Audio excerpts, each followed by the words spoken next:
students, how are you? It's our second lecture. Today is the physics class and the topic is physical quantities and measurement. Okay, previous lecture में आप लोगों ने देखा होगा कि हम लोगों ने अपना चैप्टर जो है वो फिनिश कर लिया था, कंप्लीटेड हो गया था हमारा चैप्टर.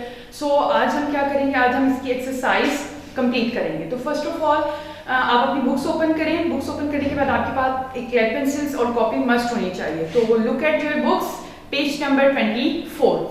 एक्सरसाइज क्वेश्चन आंसर्स हम लोग स्टार्ट करेंगे. प्रीवियस लेक्चर में हम लोगों ने एमसीक्यूज कंप्लीट कर लिए थे. सो अगर हम लोग अब स्टार्ट करेंगे तो हमारे क्वेश्चंस होंगे. Okay students, our first question is differentiate between base quantities and derived quantities and give at least 3 examples. Look at on your books, page number 24. Okay, start करते हैं. First of all, what is base quantities and what is derived quantities? Differentiate between base quantities and derived quantities. Base quantities.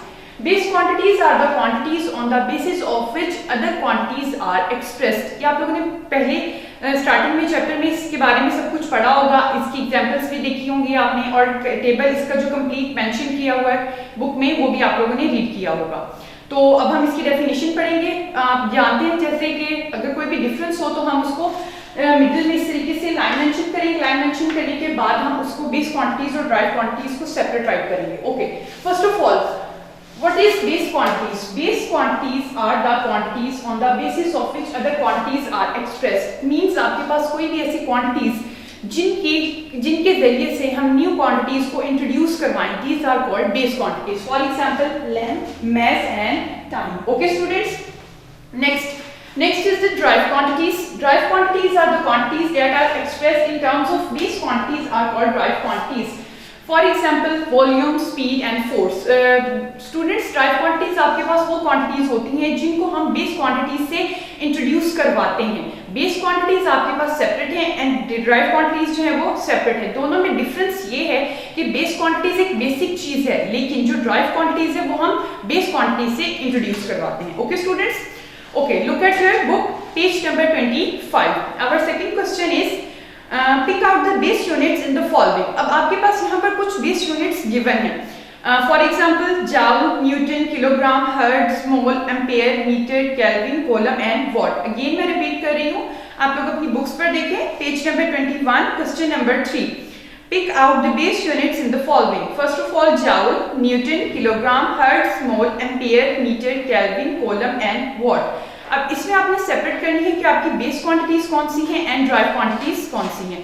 तो मैं आपको board पे right करके बता रही हूँ आपके पास जो यानी कि बेस क्वांटिटीज हैं और जो आपके पास ड्राइव क्वांटिटीज हैं. ओके, फर्स्ट ऑफ ऑल मैं सेपरेट कर रही हूँ ड्राइव क्वांटिटीज को.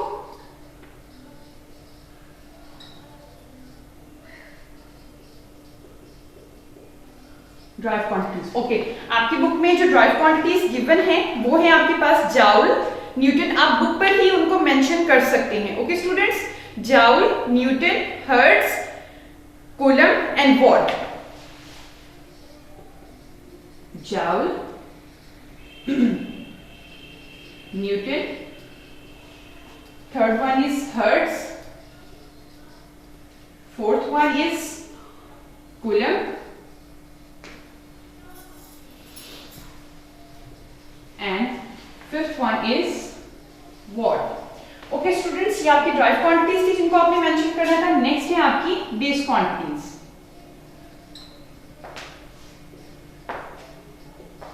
ओके, बेस क्वांटिटीज में आपके पास गिवन है kilogram, mole, ampere, metre. First of all kilogram, second is mole, third one is ampere, fourth one is meter and fifth one is Kelvin. Okay students, ये आपका question number 3 था. ये आप लोग बुक पर ही इनको मेंशन कर सकते हैं कि which one of the following are the base quantities and which one of the following are the derived quantities. Okay, next fourth question. Find the base quantities involved in each of the following derived quantities. अब इसमें जो आपके पास involve quantities हैं, means आपके पास ये drive quantities given है, उसमें आपके पास जो बेस क्वांटिटीज इन्वॉल्व हो रही हैं आपने उनको मेंशन करना है. स्टार्ट करते हैं.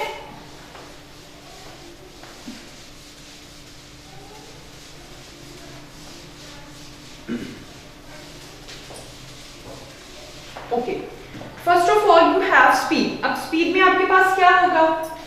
Question number 1.4, first of all you have the speed. अब स्पीड में जो भी ड्राइव क्वांटिटीज आपके पास यूज हो रही हैं आपने उसको राइट करना है। तो स्पीड में ये सब कुछ आप लोग सेकंड चैप्टर में कंप्लीटेड जो होगा उसमें आप लोग रीड आउट करेंगे। तो स्पीड में आपके पास क्या यूज होता है? लेंथ डिवाइडेड बाय टाइम, यानी लेंथ एंड टाइम आप इसमें फाइंड करते हैं। Okay students, next is volume. Volume में आप जस्ट एज लेंथ को मेजर करते हैं। And third one is force.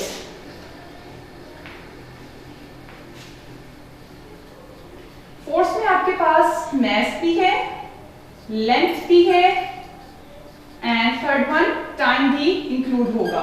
Because force और वर्क जो है इनके यूनिट सेम है, so these are also similar. Work के भी आपके पास यही होंगे, mass, length and time. Clear students? Okay, fifth question. अब फिफ्थ क्वेश्चन थोड़ा सा इंपॉर्टेंट भी है और तो आपने इसको अपनी कॉपीज पर साथ साथ राइट भी कर लेना। जैसे जैसे मैं सॉल्व करवा रही हूँ तो आप लोग अपनी कॉपीज ओपन करें। And fifth question is estimate your age in seconds, यानी आपने अपनी जो एज है उसको सेकंड्स में काउंट करना है। ओके स्टूडेंट्स, मैं स्टार्ट कर रही हूँ, आप लोग अपनी कॉपीज ओपन करें, बुक्स ओपन करें और इसको आपने सॉल्व करना है। First of all, what is estimate your age in seconds? आपने अपनी उम्र को सेकंड्स में, अपनी एज को सेकंड्स में काउंट करना है। इंपॉर्टेंट क्वेश्चन है, estimate your age in seconds.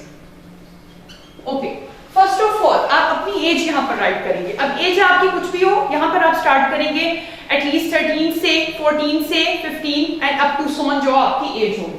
तो फर्स्ट ऑफ ऑल आप क्या राइट करेंगे? My as.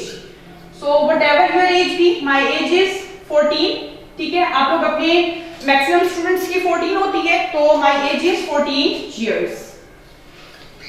Okay students, next step आपने अपने ईयर्स काउंट करने हैं। Days in a year, days in a year. So how many days in a year? There are 365 days in a year. अब हम इन quantities को reduce करते जाएंगे। जैसे डेज है तो अब हम डे को काउंट करेंगे। Hours in a day, hours in a day. तो how many hours in a day? 24 hours. Okay, अब नेक्स्ट आवर्स को रिड्यूस करेंगे। आवर्स को रिड्यूस करेंगे तो क्या होगा? Minutes in a hour, minutes in hour. एक आवर में कितने मिनट्स होते हैं? There are 60 minutes in hour. अब मिनट्स को नेक्स्ट अगेन रिड्यूस करेंगे, तो मिनट को रिड्यूस करेंगे सेकंड्स इन मिनट्स, यानी एक मिनट में कितने सेकंड होते हैं? तो there are 60 minutes, sorry 60 seconds in a minute. ये फर्स्ट ऑफ ऑल ये इंपॉर्टेंट स्टेप है और ये आप हर क्वेश्चन में रिपीट करेंगे। यानी जब भी आपने अपनी एज को एस्टिमेट करना है तो दीज आर द स्टेप्स, ये आपने सब में सिमिलर ही काउंट करने हैं। जस्ट एज चेंज होगी तो आपकी ओनली एज चेंज होगी। Clear students? ओके, नेक्स्ट अब मल्टीप्लाई करेंगे। My age in seconds, SECOND seconds. So multiply start करते हैं। First of all, what is your age? 14। Next आप मल्टीप्लाई करेंगे डेज को, 365 डेज। नेक्स्ट आप आवर्स को मल्टीप्लाई करेंगे, फिर आप मिनट्स को मल्टीप्लाई करेंगे एंड नेक्स्ट आप सेकंड्स को मल्टीप्लाई करेंगे। इसको आप कैलकुलेट करेंगे एंड आफ्टर कैलकुलेशन जो आपके पास आंसर आएगा वो आप राइट करेंगे। ठीक है?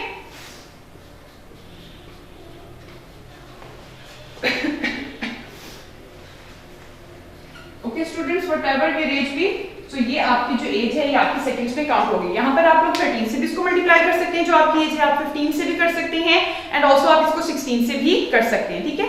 Okay students, next question. आप लोग कुछ क्वेश्चन ऐसे भी हैं जिनको आप बुक पर मार्क करेंगे, वो भी मैं आपको नेक्स्ट साथ साथ अंडरस्टैंड करवाती जाऊंगी। Okay, next question is 1.6। What role system international units have played in the development of science?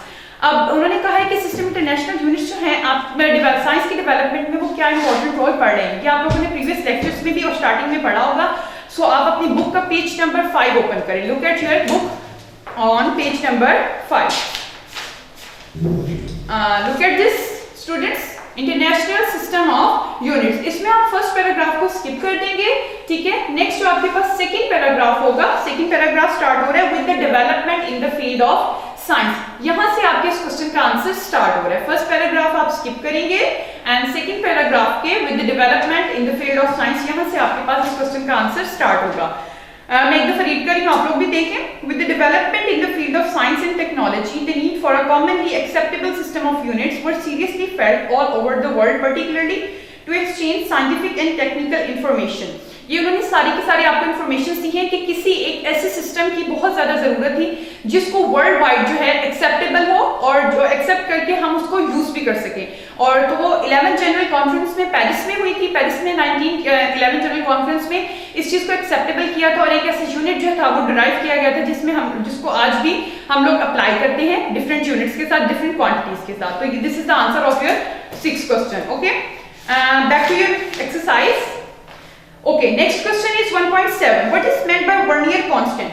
Students, आपने वर्नियर कैलिपर का टॉपिक इससे पहले रीड किया है रिसेंटली, सो उसमें आपने वर्नियर कैलिपर के अकॉर्डिंगली सब कुछ पढ़ा। वर्नियर कैलिपर की डेफिनेशन पढ़ी है, आपने उसका स्ट्रक्चर देखा है। स्ट्रक्चर देखने के बाद आपने least count of vernier calliper, vernier constant सब कुछ रीड किया है। सो जब आप देखेंगे page number 10, look at page number 10, vernier calliper, topic of vernier calliper. इस टॉपिक ऑफ वर्नियर कैलिपर पे जहां पर लीस्ट काउंट की डेफिनेशन है, आपको इजीली वर्नियर कांस्टेंट की डेफिनेशन भी अवेल होगी। Okay students, our next question is question number 8। What do you understand by zero error of a measuring instrument? इसी जीरो एरर मेजरिंग इंस्ट्रूमेंट आप किसी भी कभी मेजर कर सकते हैं। जीरो एरर की डेफिनेशन में फिर भी आपको वर्नियर कैलिपर के अकॉर्डिंगली बता देती हूँ। उसमें आपके पास ये होता है कि जब आपकी when zero line of the main scale does not coincides with the zero line of the vernier scale, then it is called its zero error। कि जब आपके पास आपने रीड किया होगा कि वर्नियर कैलिपर के 2 jaws होते हैं, एक होता है फिक्स्ड jaw और एक होता है मूवेबल jaw, ठीक है। there are 2 jaws of vernier caliper, one is fixed and second one is movable, one is called the main scale and second one is called the vernier scale। okay, इनके ऊपर एक zero line mention की होती है, आप लोग चाहें तो अपनी बुक्स में देख भी सकते हैं, ठीक है। यहाँ पर आपके पास ये देखिए, यहाँ पर मेंशन भी की हुई है 2 स्केल्स है यहाँ पर, vernier scale and main scale. जब इन दोनों की जीरो लाइन आपस में एक दूसरे के साथ मैच नहीं करती, एक दूसरे के ऊपर कोइंसाइड नहीं करती, so it is called its zero error. तो जीरो एरर की डेफिनेशन पेज नंबर 11 पर आपके पास अवेलेबल है, आप वहीं से इसको लर्न करेंगे। Next question number 9। Question number 9, Why is the use of zero error necessary in a measuring instrument? आप measuring instrument में zero error को यानी कि अप्लाई करना क्यों इतना इंपॉर्टेंट है? किसी भी measuring instrument में अगर आपके पास कोई zero error आप काउंट नहीं करेंगे तो आपकी जो इंस्ट्रूमेंट की रीडिंग्स हैं या मेजरमेंट हैं वो इनकरेक्ट होंगी। तो जब आपकी रीडिंग्स इनकरेक्ट होंगी, आपका सारा जो प्रैक्टिकल होगा वो क्या हो जाएगा? रॉन्ग हो जाएगा। सो इसीलिए इस वजह से हम लोगों के पास ये इंपॉर्टेंट है कि आप लोग इसको मेजर करें। Okay, the use of zero error is necessary in a measuring instrument to get correct observations। आप लोग यहाँ पर बस यही राइट कर सकते हैं कि किसी भी मेजरमेंट की, किसी भी इंस्ट्रूमेंट की करेक्ट ऑब्जर्वेशंस फाइंड करने के लिए हम लोग जीरो एरर को अप्लाई करते हैं। Okay, next is question number 10। What is the stop watch and what is the least count of the mechanical stopwatch you have used in the laboratories? आप लोग अपनी लेबोरेटरीज में जो स्टॉपवॉच यूज कर सकते हैं, आप उसका लीस्ट काउंट फाइंड करेंगे। लेकिन रिसेंटली जस्ट एज आप लोगों ने अपनी बुक्स में इसकी डेफिनेशन गिवन है पेज नंबर 18 एंड 19 पर। What is stopwatch and give its least count. Least count आपको स्टूडेंट्स यहाँ पर स्टॉपवॉच के ये देखिए, ये आपके पास जो है it is the mechanical stopwatch and it is digital stopwatch. तो डिजिटल स्टॉपवॉचेस जो है वो आपके लेबोरेटरीज में यूज होती हैं। ओके स्टूडेंट्स, तो इसका लीस्ट काउंट भी यहीं पर गिवन है, आपने इसको लर्न कर लेना है। Next, why do you need to measure the extremely small intervals of time? आप स्मॉल इंटरवल्स ऑफ टाइम को, बहुत छोटे छोटे वक्त की जो लम्हात है उनको क्यों काउंट करते हैं किसी भी चीज की मेजरमेंट के लिए? Small time intervals are measured to calculate the instantaneous time of rate of change of variables। Means आपके पास जितने भी variables हैं यानी मुतग़य्यरात हैं, उनमें जो चेंजिंग आ रही है टाइम के अकॉर्डिंगली या किसी भी वेरिएबल के अकॉर्डिंग, तो उनको मेजर करने के लिए हम क्या मेजर करते हैं? स्मॉल इंटरवल्स ऑफ टाइम को काउंट करते हैं। मींस आप स्टॉपवॉच को यूज करते हैं। फॉर एग्जांपल, अगर आप सिंपल पेंडुलम है आपके पास, आप उसकी मेजरमेंट काउंट कर रहे हैं या आपने उसकी रोटेशंस काउंट करनी है, तो आप स्टॉपवॉच को यूज करेंगे। Okay, next question is question number 12. What is meant by significant figure of a measurement? Significant figure क्या है? ये recently first lecture में मैंने आपको बताया भी था. All the accurately known digits and the first doubtful digit in an expression is called its significant figure. इसकी definition भी आपको बताई थी कि आप ये look at page number 23 second line पे last one जो है आपके पास इसकी definition है. तो just as आपने इस question में only उसकी definition write करनी है. Okay, last question. How is precision related to significant figures in a measuring quantity या measured quantity? कि significant figures जो हैं वो आपके पास उनकी precision and accuracy. Precision कहते हैं किसी चीज में गलती होना and accuracy होता है किसी चीज का accurate होना. So precision जो है वो आपके पास significant figures में क्यों important है और किस लिए वो related है? So its answer is an improvement in the quantity of measurement by using better instrument, increasing the significance in the measured result. Means आप लोग क्या कर रहे हैं, किसी भी सिग्निफिकेंट फिगर्स को यूज कर रहे हैं उसमें इंप्रूवमेंट के लिए, ताकि उसमें अगर कोई मिस्टेक है हम उसको करेक्ट कर सकें और आफ्टर करेक्शन हम उसको अप्लाई करके अपना प्रैक्टिकल कंप्लीट कर सकें. ओके स्टूडेंट्स, अब हम स्टार्ट कर रहे हैं न्यूमेरिकल प्रॉब्लम्स आपकी स्टार्ट कर रहे हैं. आप लोग अपनी कॉपीज ओपन करें और नेक्स्ट हम इसके न्यूमेरिकल्स को स्टार्ट करेंगे. Okay, first numerical is express the following quantities using prefixes. मैं आपको कुछ इंपॉर्टेंट प्रीफिक्सेस हैं वो अंडरलाइन करवा रही हूं कि आपकी बुक के टेबल पर भी हैं, लेकिन वो मोस्टली यूज नहीं होते. जो मोस्टली यूजेबल प्रीफिक्सेस हैं फर्स्ट ऑफ ऑल आप लोग वो राइट करें, मेंशन करें उन्हें और फिर हम अपने न्यूमेरिकल स्टार्ट करेंगे.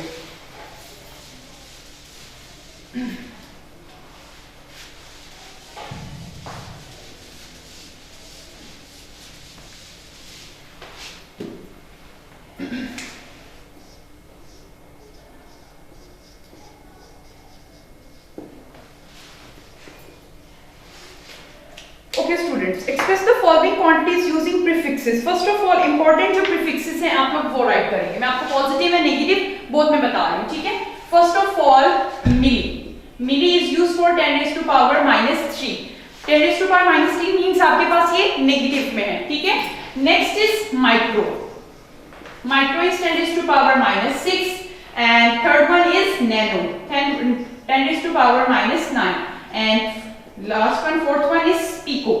It is equals to 10 raised to power -12. These are the prefixes. Okay, prefixes are the words or letter that added before SI units. यानी हम SI units से पहले इनको apply करते हैं. It is milli, it is micro, it is nano and it is pico. Okay, students. Next, kilogram. Kilogram is used for 10 raised to power 3. Okay, next mega. Mega is used for 10 raised to power +6. These are the 6 prefixes that used in your numericals. Okay students, first of all आप देखेंगे अपनी books की तरफ. look at your books, page number 25. first of all 5000 grams. अब उन्होंने कहा है आपने इनको 5000 ग्राम्स है तो आपने इसको कन्वर्ट करना है किसी भी प्रीफिक्सेस के फॉर्म में. तो ये आप लोगों के पास 6 प्रीफिक्सेस हैं, आपने इनको यूज करना है. ये इंपॉर्टेंट है, इनको आप नोट डाउन कर लें. नोट डाउन करने के बाद आप अपना क्वेश्चन स्टार्ट कर रहे हैं. Okay, first of all 5000 grams. Okay, students आपने साइंटिफिक नोटेशन के अकॉर्डिंगली भी इस चीज के बारे में पढ़ा होगा. साइंटिफिक नोटेशंस में हम क्या करते हैं, हम किसी भी नंबर्स को या लेटर्स को 10 raised to power में कन्वर्ट करते हैं और जो पावर में नंबर्स आपके पास मौजूद हैं या अवेलेबल हैं वो आपके पास 1 to 10 उनमें मौजूद होते हैं, ठीक है. सो मैं राइट कर रही हूँ 5 multiplied by 10 raised to power 3 because 0 is repeated 3 times. So 5 multiplied 10 raised to power 3 grams. Students अभी रिसेंटली मैंने आपको कुछ प्रीफिक्सेस राइट करवाए हैं, अगेन राइट कर देती हूँ, आप देख लें. Milli is used for 10 raised to power -3. Micro is used for 10 raised to power -6. Nano is used for 10 raised to power -9. Pico is used for 10 raised to power -12. And kg is used for kilo, only kilo is used for 10 raised to power 3. and mega is used for 10 raised to power 6. Okay, अब देखें आपके पास table में first of all 10 raised to power 3 is equals to which number? 10 raised to power 3 equals to kilo. So 5 multiplied by 10 raised to power 3 की जगह हम k apply करेंगे and kg. So which is equals to 5 kg. Okay students, next question. अब यहाँ पर आपके पास next question है, next question apply करते हैं.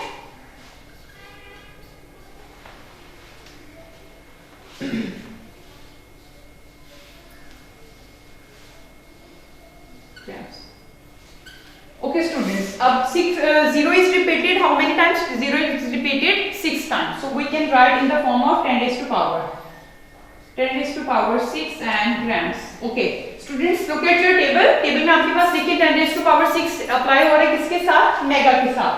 So 2 multiplied by mgm, 2 megagrams. Okay students, sorry, watt, megawatt. It is applied for watts. 2 megawatt. Okay. Third MCQ से third question is 52 multiplied 10 raised to power minus 10 kg.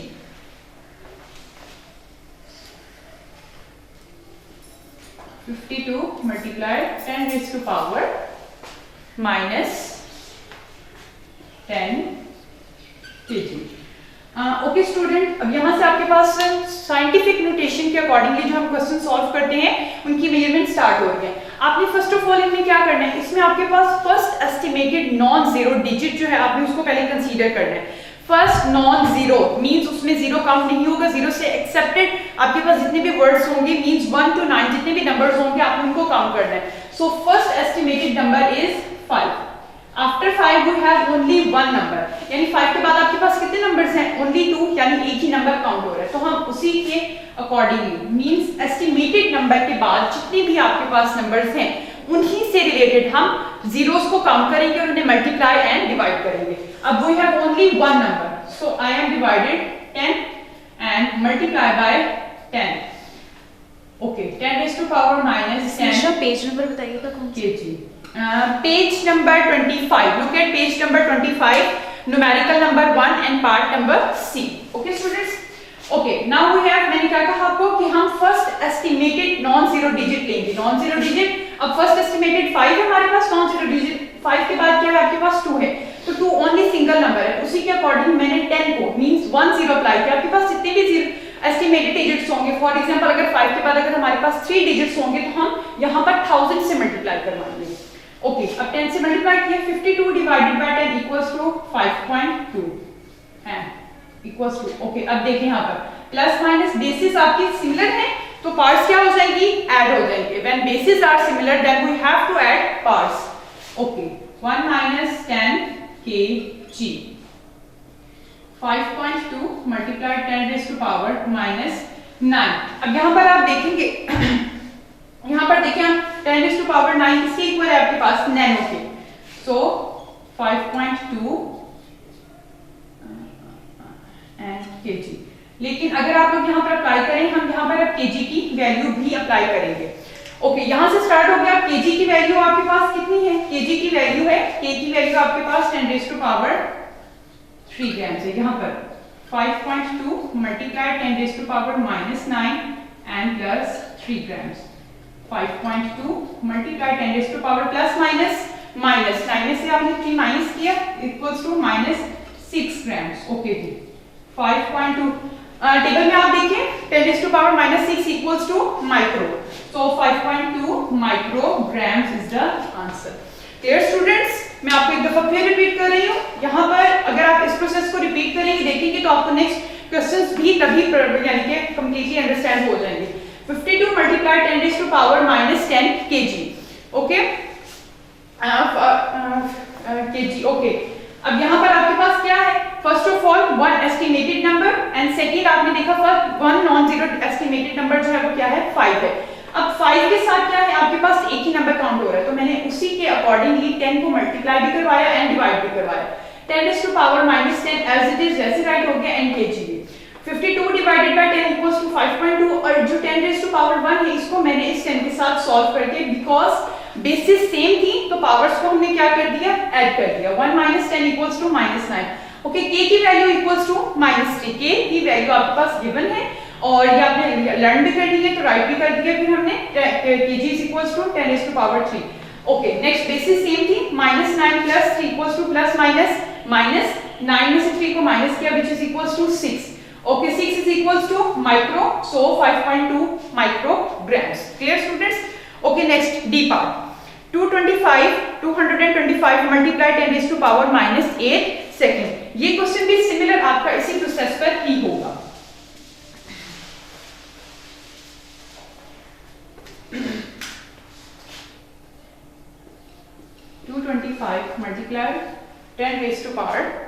-8 seconds. Okay, अभी students मैंने आपको कहा था कि हमने first non zero digit लेना है, estimated non zero digit. So आपके पास first non zero estimated digit क्या है? 2। So after 2 there are 2 numbers. तो 2 नंबर से तो हम कितने नंबर से मल्टीप्लाई एंड डिवाइड करवाएंगे? 100 से हम मल्टीप्लाई करवाएंगे एंड 100 से ही हम सेकेंडली उसको डिवाइड भी करवाएंगे। स्टार्ट करते हैं। 225 डिवाइडेड बाय 100। 100 से हमने इसलिए डिवाइड करवाया क्योंकि फर्स्ट नॉन एस्टिमेटेड डिजिट जो है वो आपके पास non zero estimated digit is it equals to 2 and after 2 there are 2 numbers. Okay, 100 से डिवाइड करवाया, next multiply by 100 and multiply 10 raised to power minus 8 seconds. Okay, 225 divided by 100 equals to 2.25. Okay, bases are similar. 10 raised to power 2, 10 raised to power minus 8 seconds. 2.25 multiply, bases similar है, parts क्या हो जाएंगी? add हो जाएंगी. Next 2 minus 8 seconds.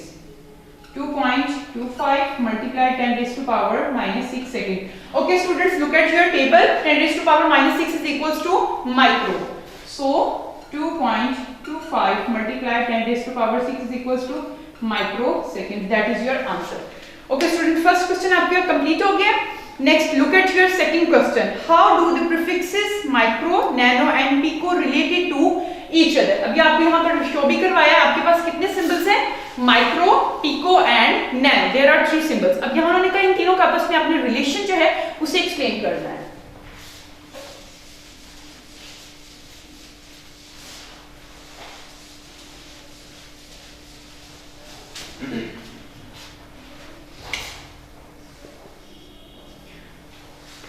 Relation between micro, pico and nano. Start करते हैं।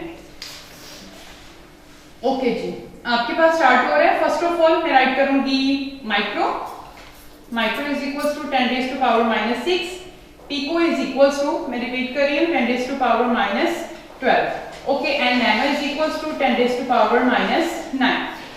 ये आपके पास तीनों हैं जिनको आपस में रिलेट, एक दूसरे से के साथ आपने रिलेट करना है, रिलेट करके आपने इसको सॉल्व करना है। स्टार्ट करते हैं। First of all we know that pico, pico is equals to, इसकी एब्रिविएशन पी है and which is equals to 10 raised to power minus 12। Okay, next आगे स्टार्ट करें। स्टार्टिंग में आपके पास क्या होगा? Pico we have to write in this form -6 multiply 10 raised to power minus 6। ये देखिए आपके पास क्या हो गया? अगर हम लोग बेसिस को ऐड कर सकते हैं, ऐड करके कंबाइन कर सकते हैं, तो हम दे आर सेपरेटेड भी। So 10 raised to power minus 12 इस फॉर्म में राइट किया। अब look at your table. 10 raised to power 6 is also equals to micro. So pico 10 raised to power minus 6 micro. First of all ये किसका relation हो गया? Pico का and micro का आपस में रिलेशन हो गया। Second, again pico is equals to 10 raised to power minus 12. Okay, 10 raised to power minus 9 multiply 10 raised to power minus 3 which is equals to minus 12. Okay, we know that 10 raised to power minus 9 equals to 10 raised to power minus 9 equals to, so 10 raised to power minus 3 nano. So it is the relation between pico, micro and nano. Okay students, अगर आप इसको third time कर सकते हैं तभी avail होगा, तो वहां पर क्या हो जाएगा? आप इसको नैनो के साथ 10 raised to power 3 अप्लाई कर देंगे तो वो मिली में भी काउंट हो जाएगा। Next question, question number 3। Your hair growth at the rate of 1 millimetre per day, find the growth rate in newton metre per second.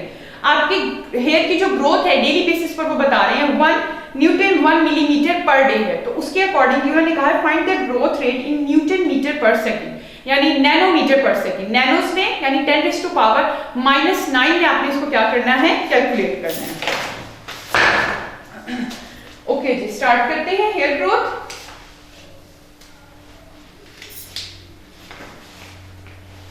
Question number 3। Okay, first of all hair growth in a day.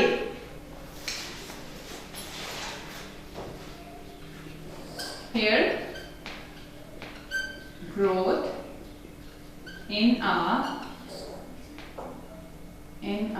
day equals to 1 millimeter. Okay students, 1 millimeter यहाँ पर है। Okay, 1 millimeter को मैं थोड़ा सा modify करूंगी, उसको set करूंगी, सेट करने के बाद मैं कुछ पावर्स में उसको राइट करूंगी. Means 1 millimetre is equal to 10 raise to power 6 nanometres. और नैनोमीटर्स में उन्होंने कहा है आपने फाइंड कर दिया, तो नैनोमीटर्स में मैंने इसलिए इसको फाइंड किया 10 raise to power 6 nanometres. Okay, देखिए जरा स्टूडेंट्स, यहाँ पर सेपरेटली मैं एज अ नोट आपको ये बता रही हूँ.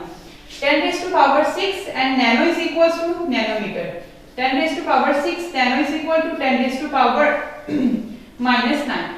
Whenever we have to minus 9 plus 6, so it is equals to 10 raised to power minus 3, which is also equals to millimeter. ठीक है स्टूडेंट्स, तो मिलीमीटर को मैंने इसलिए फॉर्म में 10 रेज़ टू पावर 6 और नैनोमीटर्स में राइट किया कि जब हम इसको सॉल्व करेंगे तो अगेन 1 मिलीमीटर ही आपके पास आएगा.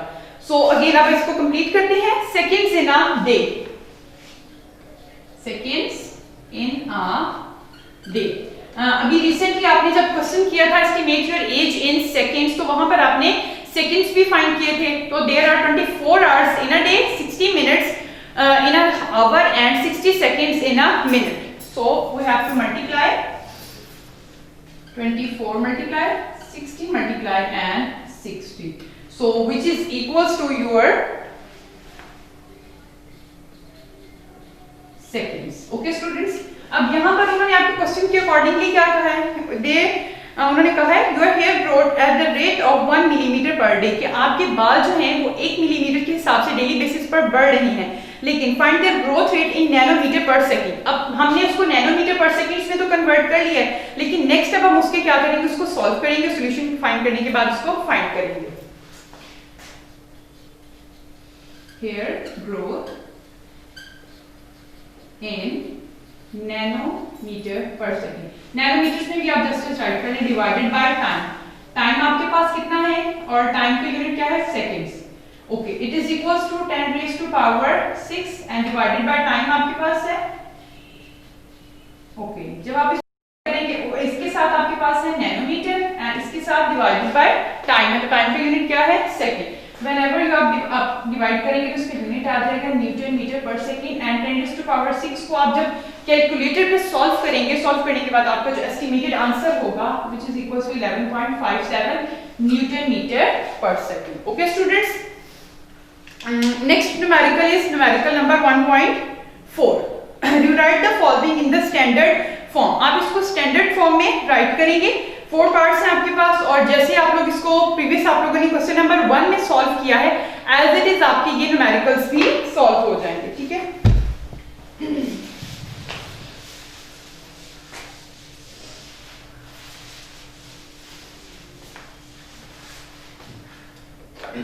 Numerical number 1.4.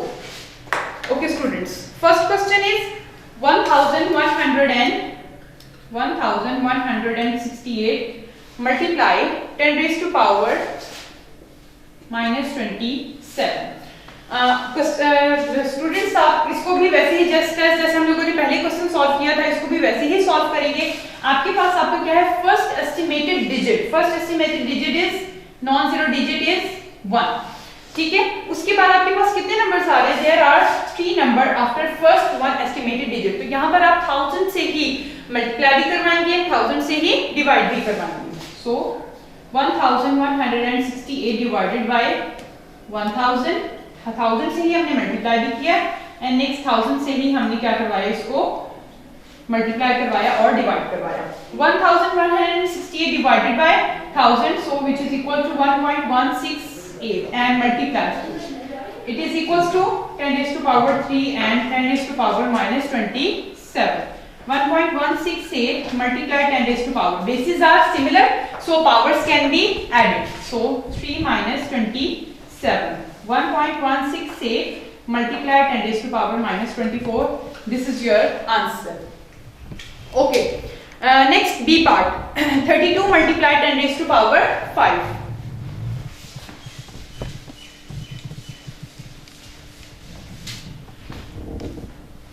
B part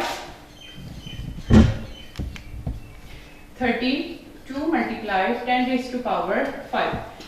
First estimated non-zero digit is 3 and after 3 there is one number. So अब हम किससे मल्टीप्लाई करवाएंगे, अब हम इसको 10 से मल्टीप्लाई करवाएंगे क्योंकि after estimated digit there is only one number. So 32 divided by 10 and also multiplied by 10. 10 raised to power 5. 32 divided by 10 is equals to 3.2 and 10 raised to power 1 and plus 5. 3.2 multiplied 10 raised to power 6. That is your answer. Okay students, next part C, 725 multiplied 10 raised to power minus 5 kg. यहाँ पर अब आपके पास क्या है, अब C part है and D part है, तो ये आप लोग अब नेक्स्ट इसको आप खुद सॉल्व करेंगे. ये सिमिलर ही है आपके पास, तो एज इट इज अब यहाँ पर लेकिन किलोग्राम और यूनिट्स भी अप्लाई किए हुए हैं, तो यूनिट्स को सॉल्व करने के साथ आप जस्ट एज जैसे क्वेश्चन सॉल्व किए हैं एज इट इज आपने इसको सॉल्व भी करना है. Next question number 5, right the following quantities in standard form. ये भी आपके पास क्वेश्चन जो है एज इट इज ऐसे ही सिमिलर है. तो क्वेश्चन नंबर 5 तक आपको अपनी कॉपीज पर आप इसको खुद ही अटेम्प्ट करेंगे एंड सॉल्व भी करेंगे. नोट्स आपको आपके व्हाट्सएप ग्रुप पर सेंड कर दिए जाएंगे और आपको प्रोवाइड होंगे. ओके स्टूडेंट्स, अल्लाह हाफिज.